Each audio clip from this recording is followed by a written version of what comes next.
বাড়িতে অযথা কোনো কাপড় পরে থাকলে এইটার প্রতি আমার সবসময় নজর থাকে যে এইটা দিয়ে আমি কখন কিছু একটা বানাবো। অনেকদিন ধরে কোনো ব্যাগ বানাই না, তার জন্য ভাবলাম এই কাপড়টা দিয়ে সুন্দর একটি ব্যাগ বানাবো।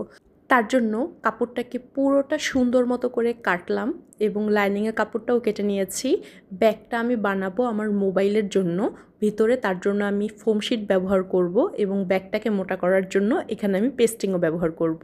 আর সবথেকে মজার বিষয় হচ্ছে এইটা যেহেতু একটা শার্ট ছিল, শার্টের পকেটটাও আমি ফেলে দিব না এবং আড়ংয়ের যে লোগোটা আছে সেটাও আমি ফেলে দিব না। এই দুইটাকে খুব সুন্দর একটি কাজে লাগাবো।